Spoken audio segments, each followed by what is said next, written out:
네, 하나님 말씀 보겠습니다. 오늘 우리에게 주신 말씀은 누가복음 15장 25절부터 32절까지 말씀, 제가 가지고 있는 성경으로 신약성경 122쪽에 있습니다. 누가복음 15장 25절부터 32절 말씀을 한 절씩 번갈아 가면서 읽겠습니다.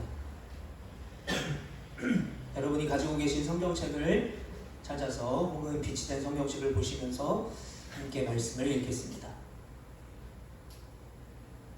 제가 먼저 읽습니다. 마다들은 밭에 있다가 돌아와 집에 가까이 왔을 때에 풍악과 춤추는 소리를 듣고 대답하되 당신의 동생이 돌아왔으며 당신의 아버지가 건강한 그를 다시 맞아들이게 됨으로 인하여 살찐 송아지를 잡았다 하니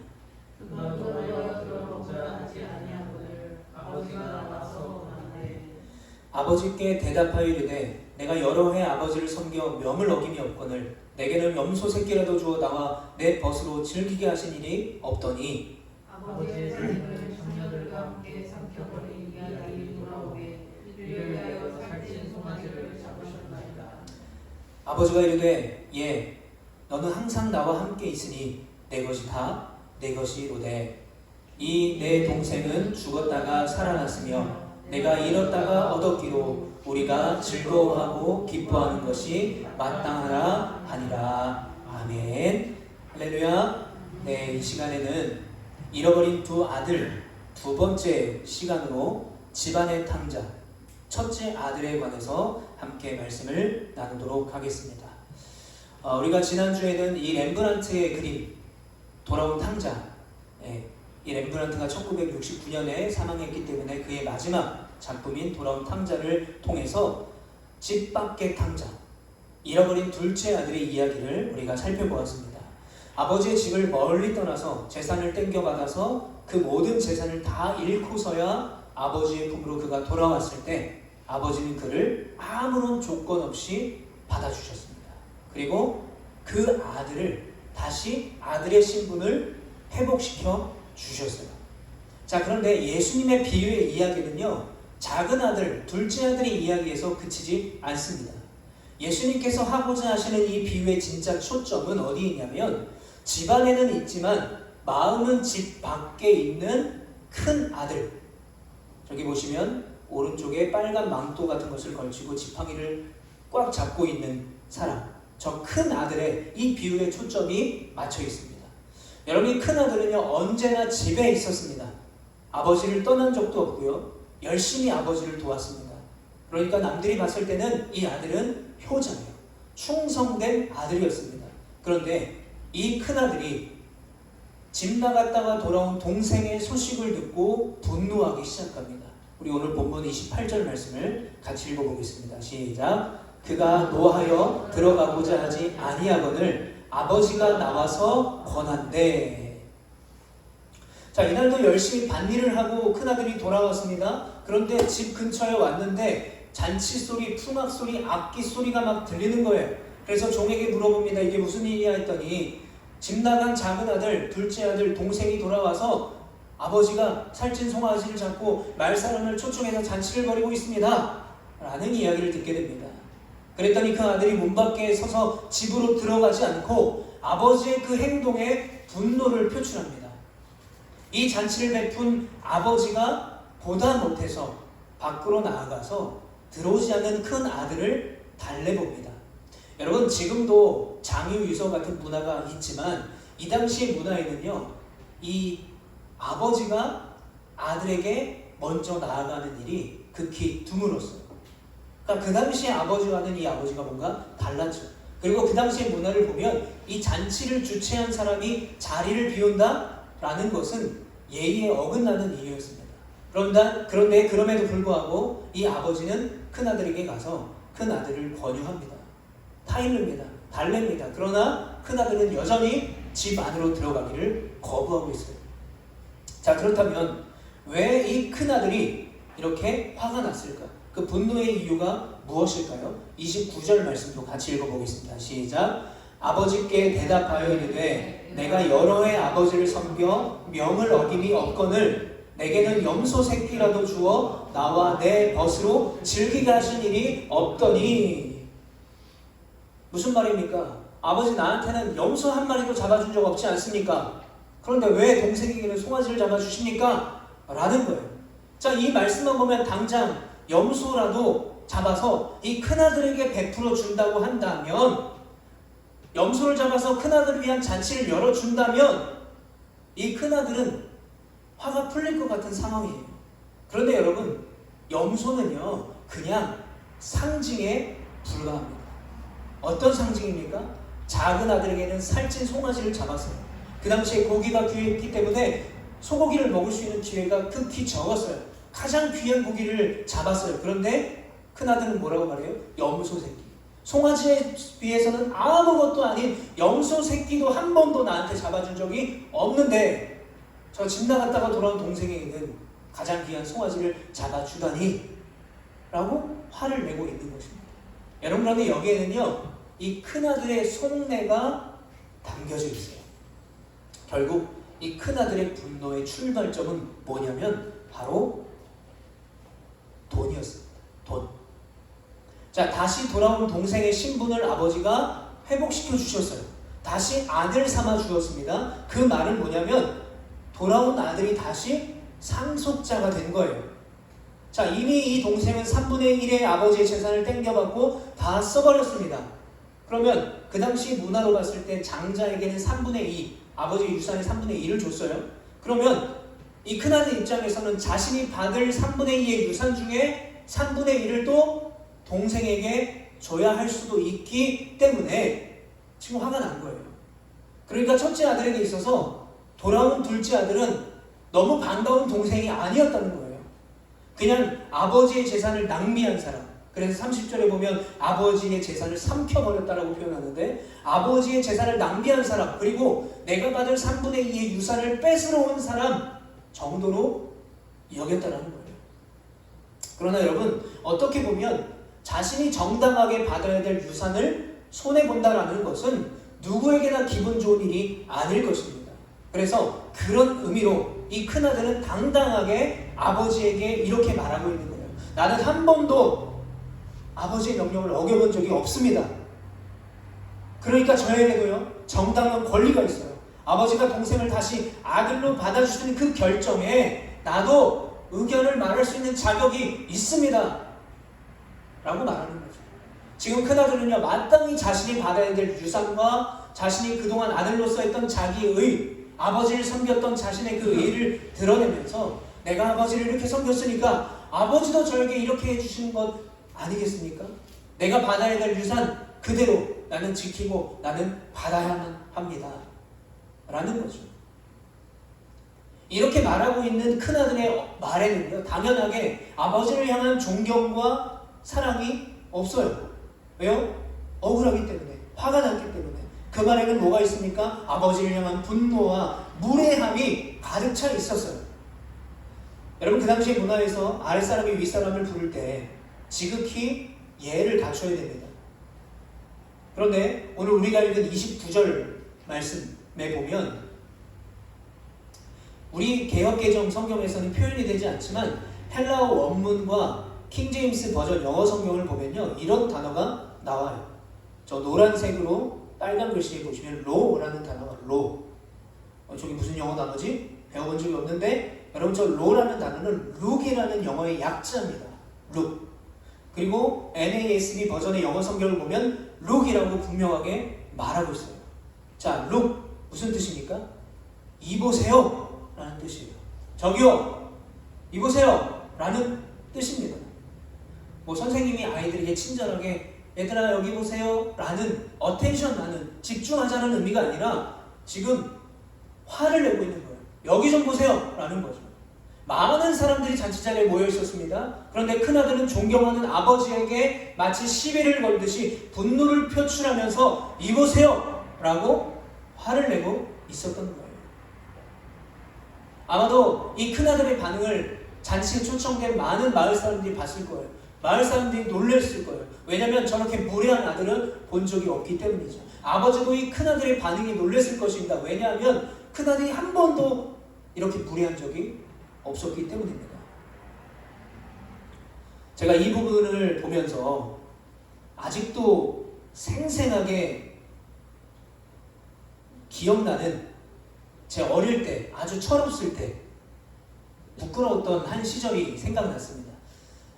저희가 다니던 교회에 고영배라는 친구가 있었어요. 같은 학년이었는데 아마 그때가 초등학교 2학년 때인가 아마 그랬을 것입니다.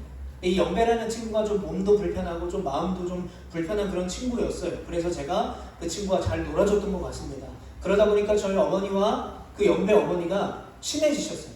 같은 교회를 다니셨고 그리고 같은 동네였기 때문에 같이 구역 예배를 드리셨습니다.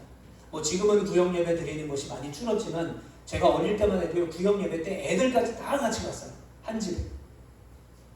그래서 그 영배네, 고영배네 집에서 구역 예배를 드리게 됐는데 가면 우리는 뭐합니까? 뭐 같이 앉아서 예배 드리지 않죠. 밖에 나가서 신나게 놀다가 밥 먹을 때 돌아와서 맛있는 밥을 먹죠. 구역 예배 끝나고 밥 먹는 시간에. 근데 제가 신나게 애들과 놀다가 무슨 이유인지는 기억이 잘 나지 않는데 돈이 필요했던 것 같아요. 아마도 이 가게 앞에, 그 당시 가게 앞에 이렇게 쪼그리 앉아서 하는 월화기가 있었는데 아마 그게 한 번 하는데 100원이었을 거예요. 그리고 이렇게 뽑아가지고 뭐 상품 받는 거 문방구 앞에 그걸 하려고 돈이 필요했던 것 같습니다. 그래서 구역 예배를 막 이제 예배를 드리고 있는 그 엄숙한 상황에서 제가 집으로 들어가서 영배네 안방문을 활짝 열고 엄마 나 100원만 줘! 라고 소리를 쳤어요. 엄마 나 100원만. 조심스럽게 문을 열고 들어간 것도 아니고 엄마 옆에 가서 귓속말로 엄마 나 100원만 줘 라고 한 것도 아니라 모든 사람이 다 저에게 집중되게 다 저를 쳐다보게 모두가 다 쳐다보게 큰 목소리로 엄마 100원만 이라고 소리쳤던 기억이 있어요. 그때 저희 어머니가 저를 황급히 밖으로 데려가서 교회 창피하게 세상 창피하게 동네 창피하게 엄마 망신 준다고 예배 시간에 100원만 달라는 애가 어디냐고 막 꾸중하시면서 100원을 주셨는지 안 주셨는지 기억이 안 나지만 아무튼 꾸중을 들었던 기억이 저에게 있어요. 여러분 제가 왜 이 이야기를 하냐면요.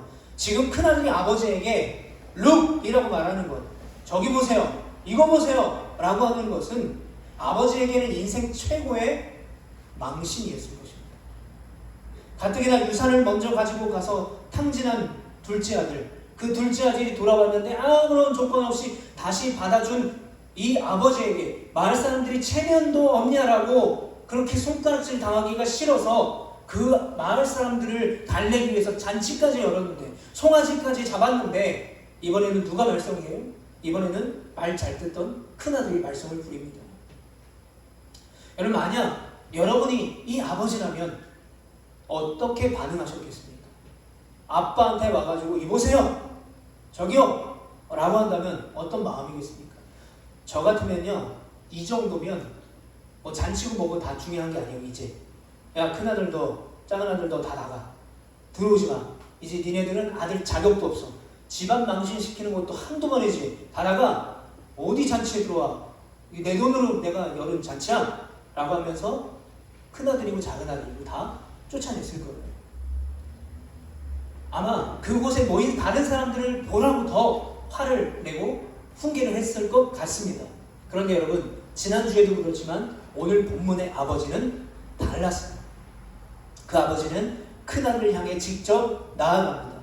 집 나간 탕자였던 둘째 아들을 향해 달려갔던 그 아버지가 이렇게 말해요. 우리 31절 같이 읽습니다. 시작. 아버지가 이르되 예 너는 항상 나와 함께 있으니 내 것이 다 내 것이로되 예 얘야 라고 부르고 있습니다. 다른 말로 하면 아들아 화가 나 있는 이 아들에게 따뜻하게 아들을 불러요. 네가 사람들 앞에서 나를 욕되게 했지만 나는 너도 이 잔치에 동참했으면 좋겠다. 나는 네 동생도 버리지 않을 거고 사랑하는 너도 버릴 마음이 없어. 어서 자존심을 내려놓고 이 잔치에 함께하자. 사랑하는 내 아들아. 아버지는 화가 난 아들에게 화를 내지 않습니다. 훈계하지 않습니다. 예, 아들아 따뜻하게 불러주고 있어요. 여러분 이 아들이라는 단어 헬라어로 테크논이라는 말을 쓰고 있어요. 테크논이라는 말은 자식 혹은 아이라고 해석할 수가 있어요. 아버지가 아들아 내 아이야 라고 말하고 있는 거죠. 여기는 두 가지 이유가 있습니다. 아버지의 눈에 보기에는 큰아들이 아직 철이 들지 않은 어린아이같이 보이는 거예요. 잔치에 들어오지 않고 사람들 앞에서 아버지에게 망신을 주지만 철없는 어린아이이기 때문에 아버지는 이해하고도 남는다는 것입니다. 또 하나는요, 장성한 큰아들로 집안에서 늘 아버지와 함께하며 아버지 일을 돕던 충성스러운 아들이지만 아버지의 눈으로 볼 때 여전히 그 아들은 아직도 걱정되는 어린 아이라는 그런 의미일 것입니다. 여러분, 이 제가 말씀드린 이 두 가지 의미에는요 공통점이 있어요. 바로 여전히 아버지는 큰아들을 사랑한다라는 거예요. 만약에 사랑하지 않았다면 사람들 앞에서 망신을 주었던 그 큰아들을요 그 자리에서 버렸을 것입니다. 그 자리에서 쫓아냈을 거예요. 또한 집 나간 둘째 아들을 아버지가 사랑하지 않았다면 밥은 잘 먹는지, 잠은 잘 자는지, 춥지는 않는지, 건강은 어떤지 궁금하지도 않고요 걱정도 되지 않았을 거예요. 돌아왔을 때 아마 품꾼으로 쓰거나 아니면 다시 쫓아냈을 것입니다. 사랑하기 때문에 큰아들을 사랑으로 부르고 작은 아들을 받아주었던 거죠. 사랑하는 성도 여러분, 우리는 여기서 하나님의 놀라운 사랑을 다시 한번 발견할 수가 있습니다. 우리가 구원을 받고 하나님의 은혜 아래 살고 있다면, 즉 우리가 하나님과 함께 있는 사람들이라면 우리는 이미 모든 것을 다 소유한 사람이라는 거예요. 저는 돈도 없는데요, 재산도 없는데요, 뭐 자녀도 없는데요, 뭐 제가 가진 게 많이 없는데요. 아니요, 우리는 이미 돈으로 살 수 없고 값으로 매길 수 없는 그 십자가의 귀한 사랑을 받았기 때문입니다. 여러분 믿으십니까? 그런데 우리가 어떻습니까? 그 은혜를 누리고 그 축복을 받았는데 만족하지 못하죠. 은혜가 아니라 무언가 하나님께서 나에게 주시는 축복과 보상만을 원할 때가 참 많은 것 같아요. 그래서 하나님, 제가 이렇게 기도했는데 왜 저한테는 안 주세요? 왜 제가 다른 사람만큼 열심히 신앙생활을 했는데 저 집의 자식은 좋은 대학에 가고 왜 저에게는 그런 축복을 주시지 않고 왜 이런 시련만 주십니까? 그렇게 원망할 때가 많아요. 원래 받은 그 전부를 기억하지 못하고 더 무언가 받기 위해서 하나님 앞에 불평하고 원망할 때가 많다는 것입니다. 그러다 보니까 어떻게 됩니까? 그 축복과 은혜를 하나님께 받지 못하는 것 같으니까 세상에서 찾는 거예요. 세상에서 찾아요. 열심히 찾아요. 죽어라고 열심히 찾지만 찾을 수 있나요? 없죠. 복음성가 중에 이런 찬양이 있죠. 사람을 보며 세상을 볼 때 만족감이 없었네. 우리가 세상을 바라보고 세상 속에서 뭔가 찾으려고 하면 우리에게는 결코 충만과 만족이 없다는 것입니다. 29절 말씀을 보면요, 내가 여러 해 아버지를 섬겨라는 말이 나와요. 큰아들의 말입니다.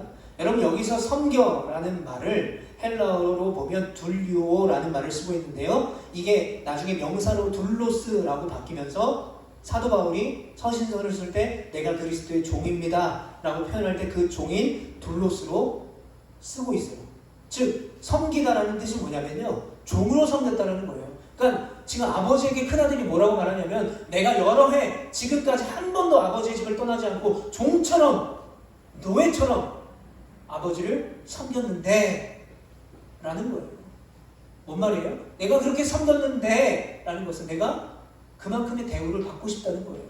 그만큼의 보상을 받고 싶다라는 것입니다. 우리가 굉장히 비슷합니다.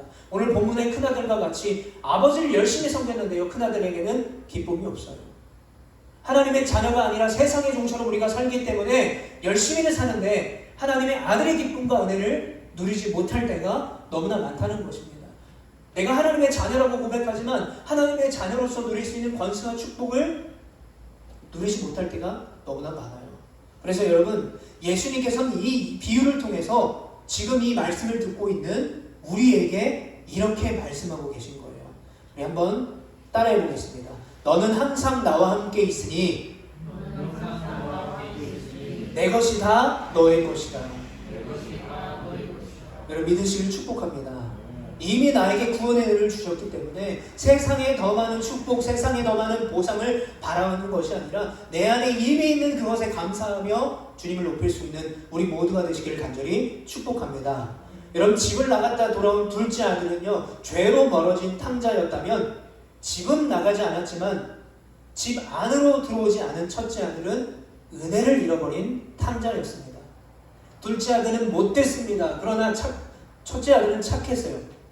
그러나 아버지와 멀어져 있기는 똑같았어요. 방식은 달랐지만 둘 다 아버지의 재산 때문에 아버지와 멀어졌던 것이죠. 무슨 의미입니까? 아버지는 이 두 아들의 어떠함에도 관계없이 너무 사랑했지만 두 아들은 다 아버지를 사랑하지 않았던 것입니다. 그러므로 아버지 입장에서는 두 아들 모두를 잃어버린 거예요. 그래서 지난주와 이번 주의 큰 제목이 뭡니까? 잃어버린 두 아들이죠. 두 아들을 다 잃어버린 것입니다. 그래서 두 아들을 다 되찾고 싶어 하는 것입니다. 이제 다시 과거로 돌아가면요. 예수님께서 이 비유를 처음 시작하실 때 듣고 있었던 사람들이 있었다고 지난주에 말씀을 나눴어요. 누구죠? 세리와 죄인들이었습니다. 사람들이 손가락질하는 사람들이었어요. 그 사람들이 듣고 있었어요. 그러면 그 당시에 그 이야기를 듣고 있던 세리와 죄인들은 이 이야기에 어디에 관심이 있었을까요?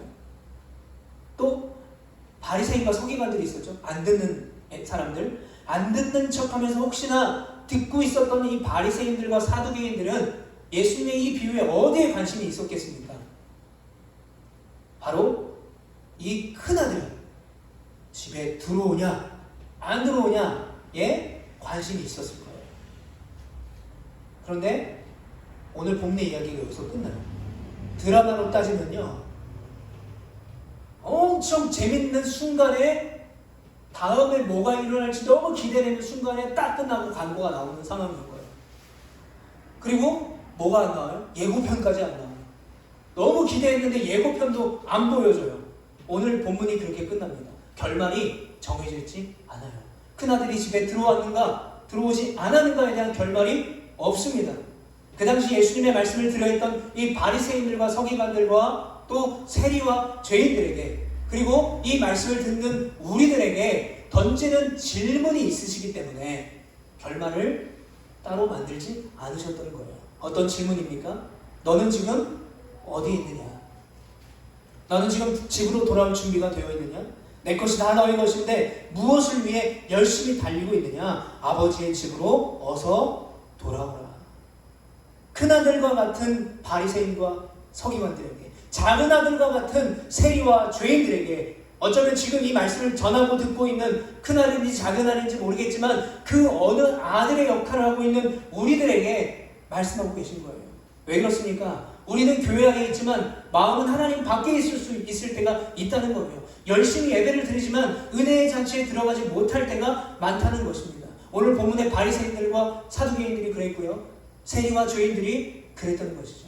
여러분, 그러므로 이제 우리는 어떻게 해야 됩니까? 진짜 하나님의 집에, 진짜 하나님의 잔치의 집에 돌아가야 합니다. 요한복음 14장 2절부터 3절 말씀을 보면 예수님이 이렇게 말씀하십니다. 내 아버지의 집에 거할 것이 많도다. 그렇지 않으면 너희에게 일렀으리라. 내가 너희를 위하여 거처를 예비하러 가노니 가서 너희를 위하여 거처를 예비하면 내가 다시 와서 너희를 내게로 영접하여 나 있는 곳에 너희도 있게 하리라. 아멘. 뭐라고 말씀하세요? 나 있는 곳에 너희도 있게 할 것이다. 예수님께서 말씀하신 나 있는 곳 어디입니까? 아버지의 집입니다. 곧 하늘 본향입니다. 그곳은 어떤 곳입니까? 죄에서 해방되고 사랑이 넘쳐나며 세상이 줄 수 없는 참된 안식이 있는 곳, 바로 그곳이 아버지의 집인 줄 믿습니다. 여러분, 둘째 아들은요 다시 돌아왔어요. 다시 그 본향의 집, 아버지의 집으로 돌아왔어요. 돌아가는 그 길이 험했지만 그래도 돌아가서 아버지의 품에 안겼습니다. 그러나 오늘 본문의 큰아들은요 아직 문 앞에 서 있어요. 둘째 아들은 돌아왔지만 큰아들이 돌아와야 여러분 이 아버지의 집이 완성이 되는 것입니다. 하나님은 잃어버린 사람을 찾으세요. 그리고 하나님은 마음문이 굳게 닫힌 사람도 찾기를 원하시는 분이십니다. 여러분, 그런데요, 여러분, 이 집 나간 둘째 아들이나 또는 집 안으로 들어오지 않는 이 큰아들이나 이 애태우는 아버지의 마음을 기쁘게 할 수 있는 유일한 방법이 한 가지가 있어요. 뭘까요? 둘째 아들처럼 아버지에게 용서를 구할 말을 미리미리 연습해서 아버지를 딱 만나는 순간에 아버지 죄송합니다. 제가 잘못했어요 라고 주저리 자신의 잘못을 늘어놓은 것이 아닙니다. 그리고 첫째 아들처럼 자신이 당연히 받아야 될 권리를 넘어서 자기의 의와 교만함으로 핏대를 세우며 예의 없이 아버지에게 화를 내는 것도 아니에요. 아버지를 기쁘게 할 수 있는 일은 뭡니까? 아버지에게 돌아가는 거예요. 두 아들 모두에게 사랑을 표현하고 있는 그 아버지에게 돌아가면 되는 거예요.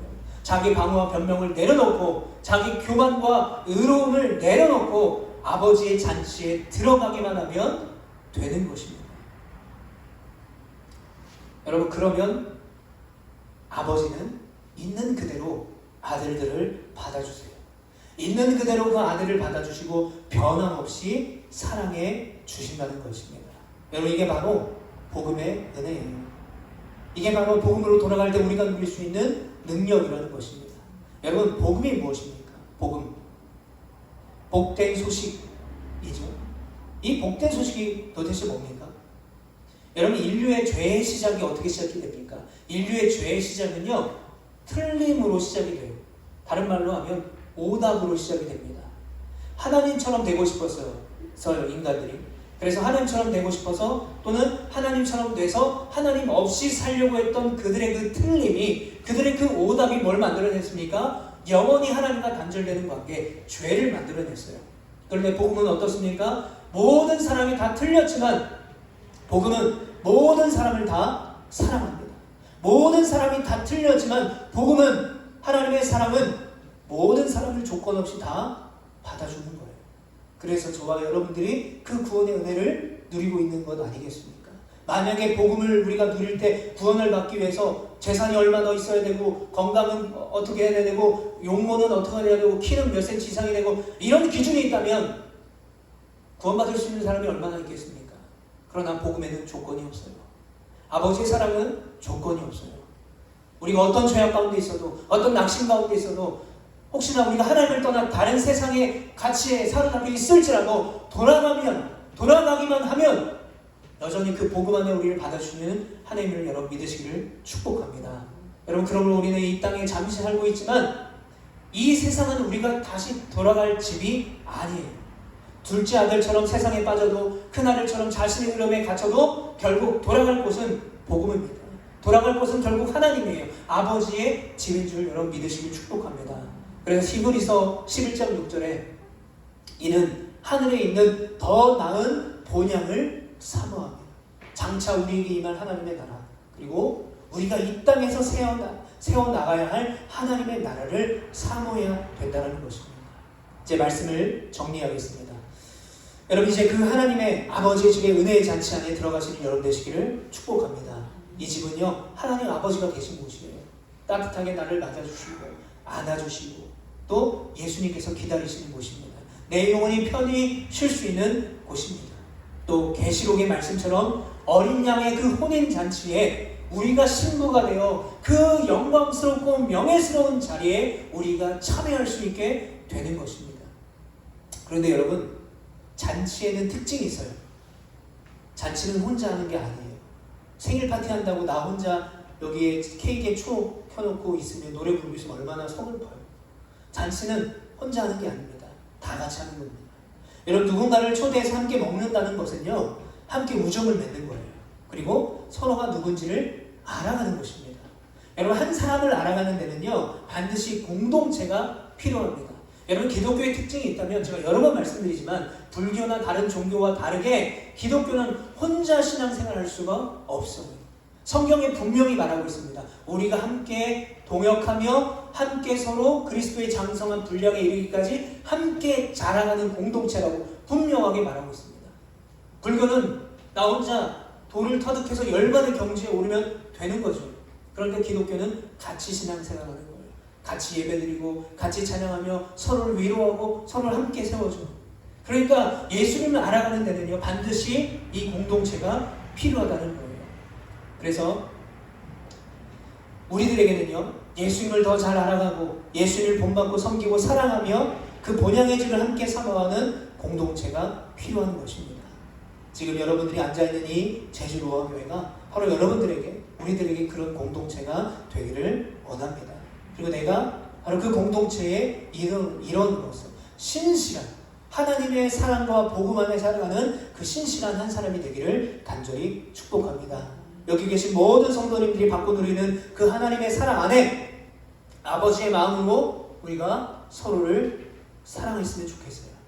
서로를 사랑하고 복음 안에 본향을 바라보며 함께 자라나는 우리 제주로아교회, 또 여러분들의 가정, 여러분들의 일터, 여러분들이 가는 그 모든 곳곳 삶의 자리가 되시기를 예수님의 이름으로 간절히 축복합니다. 아멘. 우리 시간에 들은 말씀을 기억하면서 함께 기도하기를 원합니다.